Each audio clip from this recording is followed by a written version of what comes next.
Primeiro, pessoal, queria agradecer super a Marta, né, e toda a diretoria aí da ABCD pelo convite, obrigado.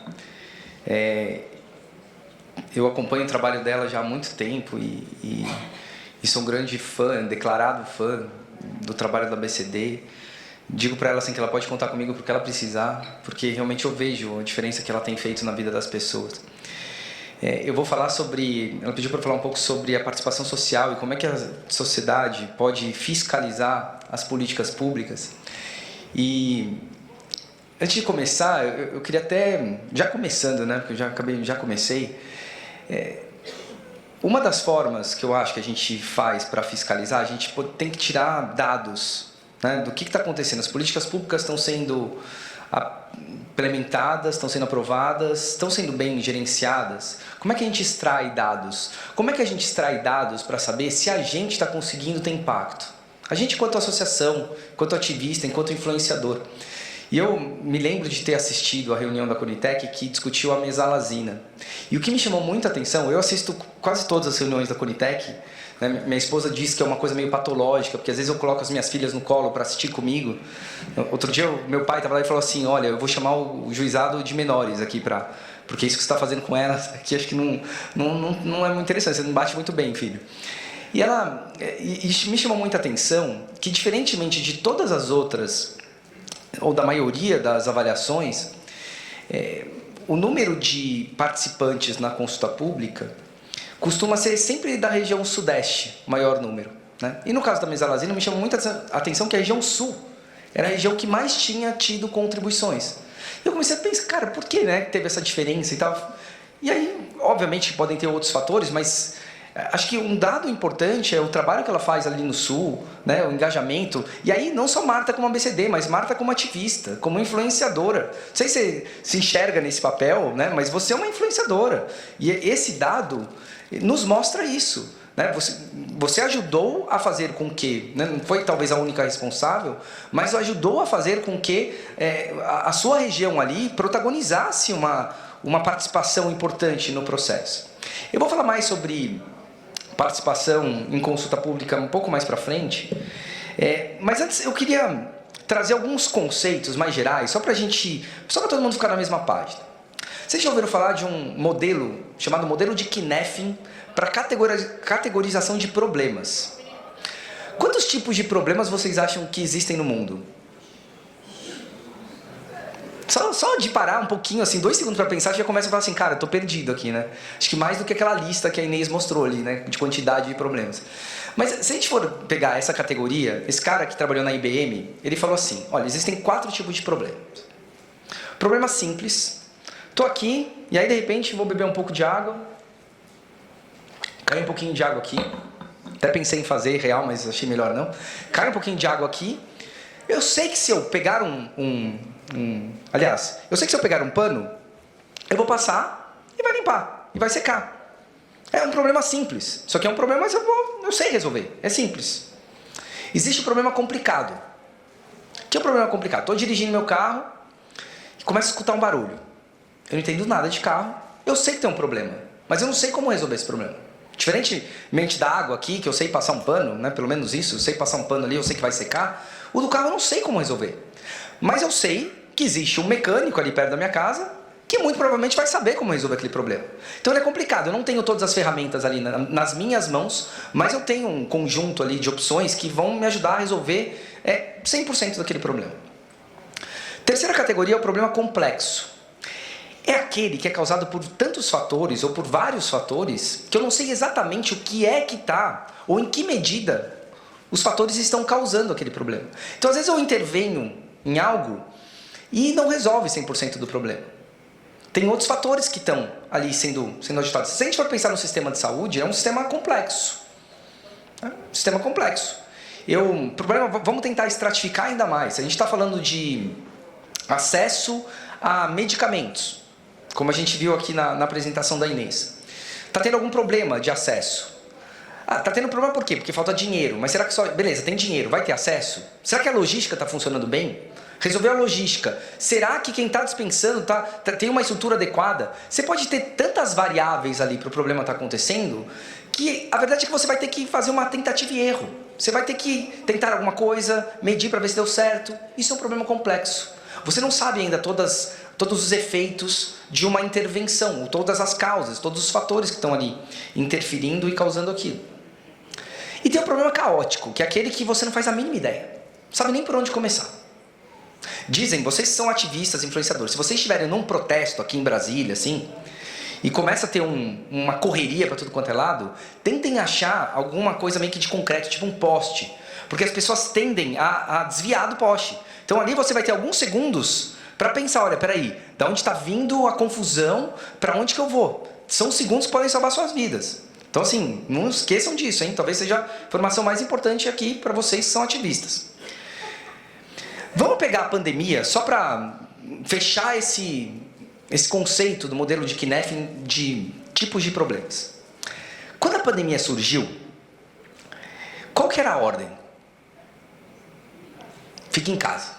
Alguém falou, fique em casa. Problema caótico. Ninguém faz a mínima ideia do que fazer. Naquele primeiro momento, ninguém fazia a mínima ideia do que fazer. Vocês lembram que a gente não sabia se era para usar máscara, se não era para usar máscara, podia usar panos, podia enfiar uma meia na cabeça. Ninguém sabia o que fazer. Aí eu inventava, não, vamos por isso, mas onde você viu que isso adianta? Era assim. A gente via assim, ministros batendo cabeça, não usa máscara, fala com máscara, fala sem máscara. Ninguém sabia o que fazer. Então a ordem, naquele momento, era, fique em casa. Cara, a gente não sabe o que fazer, então fique em casa porque são aqueles segundos que a gente vai ter para pensar, entender um pouco melhor. Começamos a entender um pouco melhor. Use máscara, fique em casa se você puder. Se não puder, use máscara. Mantenha o distanciamento social. Não era isso? Já sabemos que transmite uma infecção respiratória. Já sabemos algumas coisas. Ainda não temos como resolver o problema. Virou um problema complexo. Porque a gente não sabe como resolver. Não sabe se o lockdown vai funcionar, se não vai funcionar. A gente vai tentar. Tentativa e erro. A pandemia foi tão interessante do ponto de vista da gente aprender um pouco sobre essas categorias de problemas, porque ali a gente tinha que tentar o tempo inteiro. E a gente aceitava. A gente aceitava.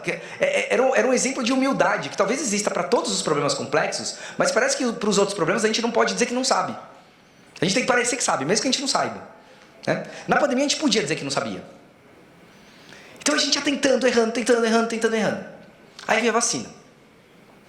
A vacina transformou, basicamente, num problema complicado. Porque a gente até sabe como resolver o problema. Sabe que se aplicar a vacina, as pessoas vão ficar imunizadas. Pelo menos era uma tendência. As pessoas vão ficar imunizadas e em algum momento isso aqui vai deixar de existir. O problema é que a gente não tinha toda a estrutura para conseguir fazer aquilo acontecer assim. Precisava de recurso, precisava de insumo, precisava de logística. Não dá para resolver do dia para a noite. Era um problema já conhecido, a solução era conhecida, mas não era ainda viável de se resolver do dia para a noite. Agora a gente está numa fase em que praticamente é um problema simples. Óbvio, talvez eu esteja exagerando, ainda é um problema para o sistema de saúde, mas já é mais simples. Eu sei que a maioria das pessoas estão vacinadas, se alguém pegar, já tem todo um protocolo de conduta mais robusto para poder tratar aquele paciente. Podemos chamar talvez de um problema simples. Esse é o desenvolvimento dos problemas. Agora, a grande maioria dos problemas que a gente enfrenta, peguem todos os problemas da linha de cuidado do paciente com doença inflamatória intestinal. Desde conseguir o diagnóstico, a gente viu em apresentações anteriores como é difícil a gente chegar a um diagnóstico definitivo. A gente trabalha um pouco ainda em tentativa e erro. Quantos exames são necessários e mesmo assim esses exames não permitem uma definição cravada. Problema complexo. Temos problemas de acesso à colonoscopia, falamos aqui, né? Exame importante para doença inflamatória intestinal. Pessoas demoram, estava ouvindo ali no corredor, pessoas demorando 1 ano, 2 anos às vezes para conseguir fazer um exame. Olha quantos problemas a gente tem, problemas complexos. Aí você fala assim, é só... Parece assim, também eu acho que existe a síndrome do é só na sociedade. É só aprovar uma lei falando que vai ter acesso ao exame. É só ter vontade política. É só quebrar patente. É só. Problemas complexos, nada é só. Se você faz uma coisa, vai ter um efeito colateral. São problemas com múltiplos fatores. E a gente tem que aceitar que são problemas com múltiplos fatores e ter humildade para intervir e medir rápido para ver se aquilo deu algum resultado positivo e já ir pensando em outras coisas, porque provavelmente não é só um fator que vai causar aquilo. Os grandes problemas sociais que a gente enfrenta são problemas complexos. E se a gente for avaliar na história, os problemas complexos eles não são resolvidos do dia para a noite, nem com uma lei. Nada relacionado a só. Vamos pegar, por exemplo, a escravidão. A escravidão era uma política pública. A escravidão, uma política pública econômica. E em dado momento, e vou fazer um recorte aqui do Brasil, o Brasil foi sendo pressionado internacionalmente para acabar com a escravidão. E ele acabou do dia para a noite? Não. Aquilo era uma política pública econômica. Veio primeiro quem?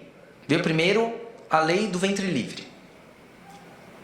Que basicamente, vamos refletir sobre essa lei do ventre livre. As crianças que nascem não vão ser mais escravas. Primeiro, a criança para realmente começar a trabalhar e gerar fruto ali, econômico, ela não vai gerar fruto nenhum com 1, 2, 3 anos. Só com 7, 8, e eu já estou, né? Que vai conseguir ainda ajudar ali. Então assim, nem era tão interessante ter escravos da tenra idade. Era mais custo do que propriamente mão de obra. Então até foi uma lei conveniente, vamos ganhar tempo aqui. Depois veio a lei do sexagenário. Acima de 60 anos. Quantos escravos primeiro, né? Agora estou fazendo uma reflexão, talvez você não tenha esse dado, mas que vem na minha cabeça. Quantos escravos sobreviviam até os 60 anos? Dos que sobreviviam, será que eles estavam com energia para poder trabalhar? Então será que isso também não tinha um pouco de conveniência? Só depois que veio a lei Áurea, que teoricamente acabou com a escravidão. E olha só, até hoje a gente enfrenta esse problema. Os direitos afirmativos, as cotas, isso tudo é uma forma da gente tentar resolver um problema causado lá atrás. Uma política pública, que a gente foi fazendo ajustes, foi medindo, né, a gente tenta cotas, a gente tenta uma coisa, tenta outra coisa, e a gente ainda está tentando, porque ainda a gente sofre as mazelas desse problema. Então é importante a gente entender que o problema complexo não vai ser resolvido, mas ele precisa ser enfrentado. Não fazer nada que também não vai ajudar a resolver. E aí entra um outro conceito, né, que se a gente for também parar para pensar, como é que essas novas políticas foram surgindo? Pequenos grupos foram se mobilizando em torno desses problemas. Vamos mudar de país agora, vamos para os Estados Unidos. A luta pelos direitos civis. Todos devem conhecer aqui o Martin Luther King. Na época do Martin Luther King, tinha o Martin Luther King, que era um cara mais eloquente, ele tinha um trabalho mais considerado hoje como uma comunicação não violenta, de diálogo, né? Muito incisivo, mas de diálogo. Junto com ele ali na mesma época, você tinha o Malcolm X, você tinha os Panteras Negras, que era outro movimento. E você vai ver que eram poucas pessoas realmente que estavam ali com vontade de causar uma mudança no mundo. Não pensem que milhões de pessoas realmente paravam tudo o que estavam fazendo para fazer o que vocês fazem. Vocês param, vocês estão se dedicando com alma para poder gerar as mudanças se vocês acreditam para esse mundo. E muitas vezes a gente fica um pouco decepcionado. Por que né, a gente mobiliza e ninguém preenche a pesquisa, e ninguém participa da consulta pública? Por que a gente fala e ninguém faz? Não sofram tanto, porque a história nos mostra que a maioria das pessoas são free riders, assim, elas pegam carona. Elas pegam carona e está tudo bem. Eu acho que isso é uma coisa que a gente tem que aceitar também, está tudo bem. Tem muitos estudos que mostram que é um pequeno número de pessoas que faz um grande barulho, né? Não é a maioria que gera as mudanças, é a minoria estridente que gera mudanças. Isso para o bem e para o mal. É assim que você vai analisar na história. Na grande maioria das mudanças sociais é assim que acontece. Então fiquem em paz com isso, né? Continuem fazendo o trabalho, porque o mundo mudou desta forma, o mundo vai continuar mudando desta forma. Tem um antropólogo que ele fala, o nome dele é Antônio Risério. Ele fala assim, até anotei aqui a frase dele, ele fala assim, ó, que a gente está passando de um ativismo dirigido. O que é um ativismo dirigido? Um ativismo de sindicato. Né? Você tem lá um sindicato que vai falar assim, você vai fazer assim. Sindicato, de ONGs, então, você vai fazer assim. De partidos políticos. Vamos todo mundo nessa linha. Você está passando de um ativismo dirigido para um ativismo autoral. Nas palavras dele. Onde cada pessoa passa a ser protagonista da sua própria ação. E parem para pensar, nesse mundo de ativistas mesmo, você está tendo cada vez mais pessoas que estão, de forma autoral, claro que às vezes, claro que ainda tem espaço para sindicatos, para ONGs, mas você também tem esse papel do influenciador, que está mobilizando. Eu estava num evento recente, e eu fiquei muito surpreso que eu vi estava num evento de oncologia. E tem várias ONGs na oncologia também, ONGs com bastante estrutura. E eu sempre vejo elas falando, cara, a gente tenta, mobiliza, faz isso, faz aquilo, e não tem engajamento. Né? Não tem engajamento. E aí fica sempre uma impressão de, o que a gente está fazendo de errado? E aí eu conheci uma menina lá, que ela faz um post, e é impressionante a capacidade que ela tem de mobilizar. Mas assim, ela num post, vocês conhecem o Instituto Oncoguia, conhecem a Abrale, não sei se já ouviram falar dessas duas organizações que são grandes. Né? O Oncoguia e a Abrale fazendo post juntos, não tem assim 10% do impacto que essa menina tem. Ela tem 400 mil seguidores no Instagram, para vocês terem ideia. O que isso não pode gerar, eventualmente, né, no engajamento? Agora, obviamente que grandes poderes trazem grandes responsabilidades. Alguém aqui da minha época que lia Homem-Aranha, ou assistia pelo menos os filmes do Homem-Aranha, o tio do Homem-Aranha, ele fala lá assim, grandes poderes trazem grandes responsabilidades. Então assim, as instituições, elas são um pouco mais travadas, elas têm uma demora natural de tomar decisões, porque ela vai tomar muito cuidado, né, vai pensar em pontos cegos, os indivíduos já são mais, eu falo até por mim, assim, eu tenho menos filtro, assim. Me incomodou alguma coisa, eu vou lá e faço um post. As instituições nem sempre têm essa... E às vezes eu acerto, às vezes eu erro também. Então, o demorar um pouco não é tão ruim, necessariamente. Mas é importante a gente pensar que cada um tem o seu papel. As organizações têm o seu papel. Os influenciadores têm o seu papel. Mas todos têm, aí uma reflexão minha, um dever de agir com responsabilidade. Todos têm esse dever de agir com responsabilidade. Porque a sua ação pode causar impacto. A sua ação pode gerar mudanças. E nem sempre qualquer mudança, nem sempre a mudança é positiva. Porque o nosso objetivo não é gerar qualquer mudança. Nosso objetivo é gerar uma mudança que pare em pé e que faça o sistema melhorar em relação ao que ele é hoje. Não adianta nada. E aí eu trago alguns exemplos para vocês. Que eu tenho um momento, estou vivendo um momento de reflexão de me considerar muito mais um case de fracasso do que de sucesso. Eu vou compartilhar com vocês alguns exemplos. Recentemente foi aprovada uma norma que muda toda a parte de avaliação de tecnologias em saúde e na saúde suplementar. Antigamente você tinha até 2 anos de demora para uma nova tecnologia entrar. Agora esse prazo abaixou. Qual que é o prazo agora? Muito parecido com o da Conitec. 180 dias, prorrogáveis por mais 90. Para a ANS dar uma resposta ali, para ver se o paciente vai ter direito ou não vai ter direito. Menos para oncologia. Oncologia 120 dias mais 60. E eu trabalhei para isso.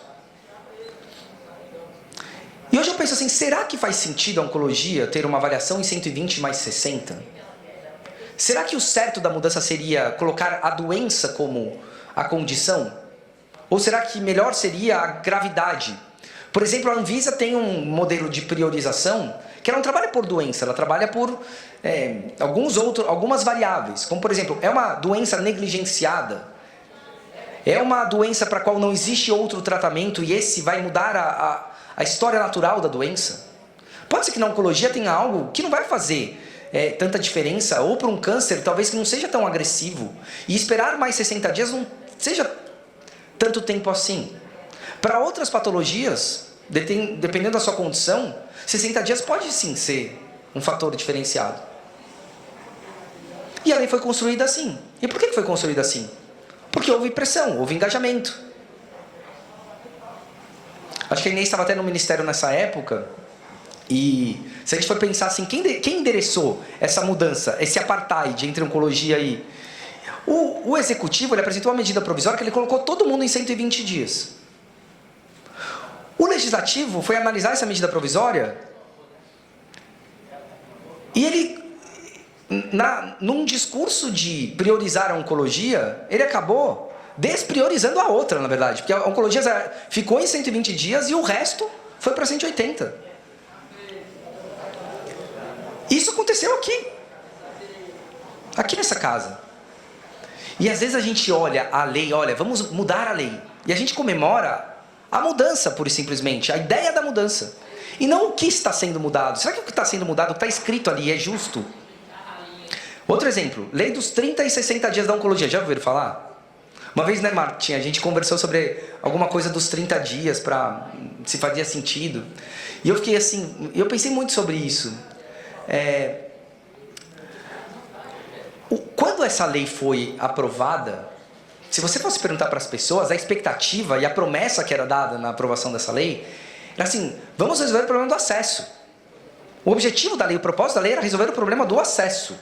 Acesso do paciente a exames em 30 dias. Por quê? Porque o paciente demora 1 ano para fazer uma colono. Então vai ter 30 dias, é justo? É justo. 30 dias. Aprovamos uma lei. E a gente comemorou, e até hoje a gente comemora, e a gente não parou para pensar se o propósito da lei foi cumprido. A lei tem seus méritos? Sim, tem seus méritos. Ela empoderou o paciente. O paciente que tem lá um exame e demorou mais de 30 dias, ele pode pegar aquilo ali e ir até o judiciário se ele quiser. Ele pode reclamar para o gestor. Mas o propósito da lei não foi dar um instrumento de judicialização para o paciente. O propósito da lei era resolver o problema do paciente. Esse era o propósito.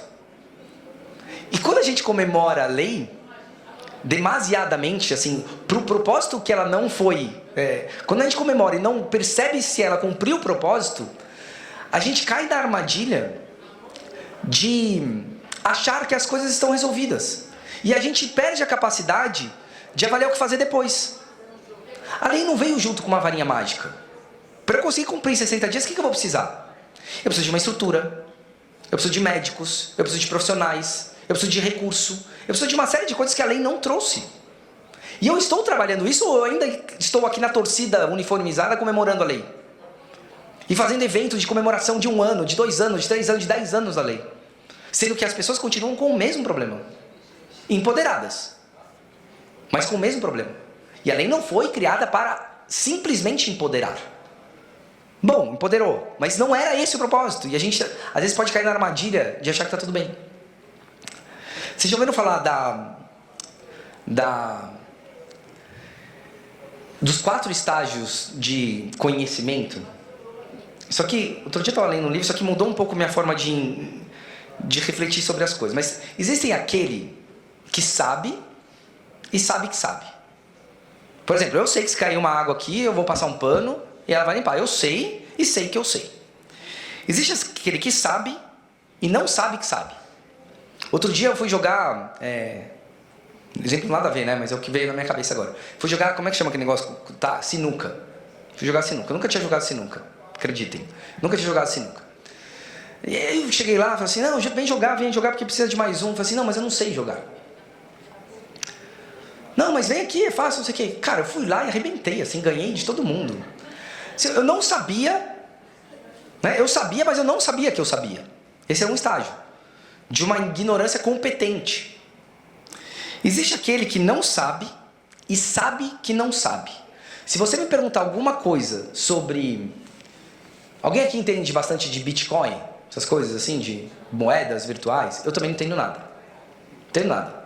Eu sei que eu não sei. Eu sei que eu não sei. Isso é legal. O saber, ter consciência da sua ignorância é uma coisa boa, muito boa. Porque você não vai se aventurar ali, querer dar ideias para coisas que você não sabe. E existe aquele, e esse é um ponto bem perigoso, que é aquele que não sabe e não sabe que não sabe. Vou repetir, pensem, vou falar de novo. Existe aquele que não sabe e não sabe que não sabe. Parece doido isso, né? Mas se a gente for pensar em políticas públicas, parece que todo mundo cai um pouco nessa desgraça desse mal dessa inconsciência sobre a sua própria incompetência. É a tal da síndrome do é só que eu falei antes. Quando você fala é só fazer isso, você acha que você sabe, mas você não sabe que você não sabe. Cara, isso é um viés tão natural do ser humano, que a gente cai o tempo inteiro. Comecem, depois que vocês saírem daqui, a pensar em coisas que vocês dão opinião, que vocês estão ali, e que vocês, cara, acham que sabem, mas você assim, não faz a mínima ideia. Oswaldo Cruz, uma vez ele foi o equivalente a ministro da saúde aqui no Brasil já há muitos, muitos anos. Uma vez ele foi implementar uma política pública de tentar combater ali a transmissão de peste. E aí ele falou assim, a política pública é o seguinte aqui, de um incentivo para a gente eliminar aí o contágio. Eu vou dar, sei lá, R$1, não era real, naquela réis, sei lá o que era ali, mas vamos trazer para os tempos atuais. Vou dar R$1 para cada rato morto que vocês me trouxerem aqui. E aí, qual a ideia dessa política pública? É você tentar eliminar o vetor ali de transmissão. E aí, ele trouxe, então, criou essa política pública e começaram a chegar ratos mortos. E as pessoas começaram a receber o seu dinheirinho. Em algum momento, foi caindo realmente a transmissão. Só que no momento estabilizou. E começaram a chegar mais ratos, e cada vez mais ratos, e mais ratos. Mas, por que está chegando tanto rato assim? Não acaba? Cada vez mais e o índice continua igual? A ideia era boa, não era boa? Vamos criar uma política aqui de incentivo para poder eliminar. Aí começaram a ver que tinham pessoas criando ratos. Criando ratos para poder gerar mais recurso. Tinham pessoas, e como era um foco muito local, aquela política pública era localizada ali. Acho que era no Rio de Janeiro, localizada. Pessoas que traziam ratos de Minas, de São Paulo. Por isso que estava chegando cada vez mais ratos, e o índice continuava igual. A gente não consegue enxergar os efeitos de segunda e de terceira ordem, muitas vezes.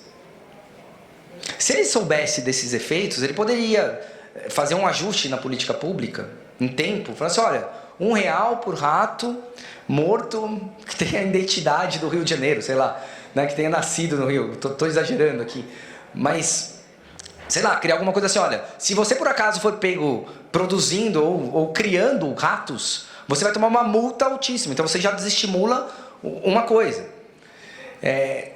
Se você for pego trazendo ratos de outro lugar, você vai ser multado, sei lá, cria regras para você equalizar aquele incentivo perverso, que pode ser perverso. Mas eu estou falando agora, em retrospectiva. Fácil falar agora. Na época ele não pensou nisso. Teve uma vez também que eu lembro que... Não sei até se a pessoa estava certa, se ela estava errada, mas ela me trouxe um argumento e me convenceu. Na época, eu estava trabalhando num sindicato e a gente estava querendo colocar numa convenção coletiva de trabalho. Você conhece a convenção coletiva de trabalho? Aqueles acordos coletivos, dissídio, que é uma regra ali que vale para todos os empregados daquela categoria. E a gente queria colocar uma regra no sindicato das Santas Casas que todos os empregados iam ganhar um dia a mais de dispensa se comprovassem... como é que era? Se comprovassem que iam doar sangue. Já tem, né? Um dia... E aí o pessoal começou a falar assim, olha, só toma cuidado em dar tanto benefício, assim, aumentar o benefício, porque tem gente, talvez, que vai mentir a sua condição, porque tem algumas regrinhas para você doar sangue, né? Dependendo da sua condição, você não pode doar. Que vão mentir a sua condição e talvez o sangue chegue aqui mais contaminado, então você não vai gerar. Na época eu fiquei meio sem argumento, não tinha novos elementos para contestar isso, mas fez sentido, ela pensou num possível efeito de segunda ordem. Que é algo que nem sempre é possível pensar. Mas vocês já pararam para... Talvez a gente não faça muito exercício de pensar sobre isso. Na lei dos 30, na lei dos 60 dias, será que não valeria a pena a gente ter refletido sobre isso? Vamos fazer uma reflexão simulada. Beleza, lei aprovada. Como que a gente acha que essa lei vai ser automaticamente transformada em um direito? Vai ter outros gargalos que essa lei não está prevendo? Será que eu não conseguiria? Mas eu falo por mim, a paixão pela ideia era tanta que isso nos cega. E aí a gente fica sem saber o que a gente não sabe. E a gente não se força a tomar uma atitude para achar, fazer uma de advogado do diabo e achar os nossos próprios pontos cegos. Vou trazer outros exemplos que eu até vi hoje aqui. Rolou uma discussão antes do almoço sobre o paciente testemunho, naquele caso do infliximab, né? Que a Andrea da Conitec comentou assim que não conseguiu achar nenhum paciente que estava tomando aquele remédio subcutâneo. Provavelmente porque a maioria dos que estão tomando aqui tomam um medicamento endovenoso, certo? Eu fico assim, aí acho que a grande questão aqui, a provocação era, mas não vale a pena ouvir o paciente endovenoso? Será que ele não tem nada para dizer a respeito? E aí a crítica construtiva para o processo é, o que eles querem com esse paciente? Assim, eles têm clareza do que eles querem com o paciente? Se você assistir às reuniões, a maioria das reuniões da Conitec, eu não me convenço que eles têm certeza do que eles querem com o paciente. O paciente vai lá, às vezes é paciente que tomou, às vezes é paciente que não tomou, às vezes é paciente que não tomou e não tem a patologia, às vezes é uma ONG, e que vai lá e fala. Várias pessoas aqui já participaram até desse processo. E aí você fica assim, o que eles querem com este testemunho? O que esse testemunho vai trazer de elementos para a tomada de decisão? Lembrando que esses mecanismos de participação social é ajudar o tomador de decisão a tomar a melhor decisão possível. Essa é a ideia. Eu quero ajudar o tomador de decisão a tomar a melhor decisão possível. Ele também tem pontos cegos. E eu posso ajudá-lo a trazer pontos cegos. Eu posso ajudá-lo. Teve acho que foi a Patrícia que participou, na mesalazina, estavam discutindo sobre o remédio, e aí estavam discutindo a mesalazina em grãos, granulada lá, de sachê, e aí a Patrícia, foi nesse caso? Não, foi nesse caso. E a Patrícia mostrou, assim, foi tão natural, né, Patrícia? Eu brinco com ela, porque ela falou assim, cara, esse remédio que eu estou tomando, ele é muito grande. E aí ela falou assim, filho, traz ali o remédio da mamãe, por favor. Aí ela pegou o remédio e colocou na câmera assim. E imediatamente, você olha ali nas reações, um foi comentando com o outro, nossa, é grande mesmo, alguma coisa assim. Não estou aqui nem defendendo o que é grande, que não é grande. Só estou dizendo que o ato dela de mostrar o comprimido gerou uma reflexão.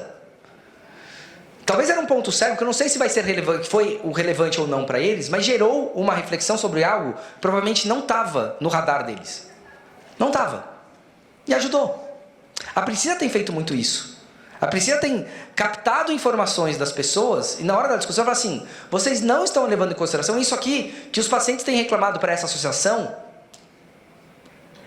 e que ele está tendo sim dificuldade de se locomover, às vezes. E isso aqui pode fazer a diferença. Teve um caso, acho que é o último que eu vou apresentar aqui, vou lembrando. Teve um caso que era um tratamento que até foi incorporado recentemente. Acho que é uma terapia fotodinâmica para um câncer de pele. E o que estava em discussão era se essa terapia fotodinâmica deveria ser incorporada e a comparação era com a cirurgia. Se você fosse olhar só a efetividade do procedimento em termos de desfecho, você evitou recidivas? Você curou ou evitou recidivas? A cirurgia ganhava disparado. O outro tinha recidivas, aí você tinha que fazer de novo. E tava assim, parecia fácil a recomendação de não incorporar. Se a cirurgia é muito mais efetiva, por que eu vou incorporar essa fotodinâmica? Até que alguém levantou assim, mas espera aí. A indicação está sendo só para a região do rosto. Se eu tenho um câncer aqui e faço cirurgia, eu estou tirando o nariz da pessoa. Eu estou tirando a boca da pessoa. Estou deixando essa pessoa sem poder comer. Sem poder sair na rua. De tão... como é que chama a palavra? Não tô ela fica deformada, mutilada. Então por mais que ela, depois de alguns anos, você vai ter que fazer de novo, cara, assim, é uma diferença na qualidade de vida. Talvez ali, assim, o que eles deveriam querer de pessoas? Pessoas que, eu quero saber, isso existe mesmo? Isso está acontecendo? Isso é um elemento que pode ajudar os tomadores de decisão a entenderem um ponto cego. E tanto que mudaram a recomendação depois da consulta pública. E eu acho que esse é um desafio que a gente não pode só esperar que o tomador de decisão vai ter esta habilidade. Ou, acho que mistura habilidade, humildade, de saber que ele não, de ter a consciência de achar pontos cegos no seu próprio raciocínio. E aí que eu acho que é um papel que todo mundo tem que fazer. Tentar achar pontos cegos no seu próprio raciocínio e ajudar o outro a enxergar o seu próprio ponto cego. Para isso tem que participar. Para participar vai ter que ter repertório. E também, obviamente, usar uma união de esforços. O poder das ONGs, o poder dos influenciadores, todos têm o seu papel para poder mostrar pontos cegos, para poder gerar melhorias no processo de construção de políticas públicas. Eu vou mostrar, vou mostrar um vídeo rápido aqui de 2 minutos, acho que eu tenho mais esse tempo. 2 minutos, pode ser? Que eu acho que esse vídeo, lembrei, espera só um pouquinho, não passa ainda não, volta, por favor. Se puder voltar, só para fazer a introdução aqui, para contextualizar. É o seu? Você vai mostrar? Eu também ia mostrar. Você quer que eu deixe para você? Eu vou deixar para você, então. Eu vou deixar... Nós dois pensamos no mesmo vídeo, mas eu vou deixar para você porque eu não vou estragar a sua e porque o meu tempo está curto. Então, vou deixar para você. Mas quando vocês assistirem o vídeo da Patrícia, eu queria muito que vocês pensassem, né? E aí, Marta, você especialmente, eu queria muito que... Eu lembrei de você nesse vídeo, assim. Eu lembrei da sua... E eu lembrei de você, quando vocês forem assistir, tentem colocar assim, o rostinho da Marta na cabecinha do menininho que vai aparecer ali nesse vídeo. Tá? Chega, acabou o spoiler, assim. Mas que eu acho que é uma reflexão da energia que cada um tem, né, que acreditar realmente que às vezes a sua voz, o seu empenho pode fazer uma grande diferença. Então, sem mais spoilers, muito obrigado pela atenção de vocês.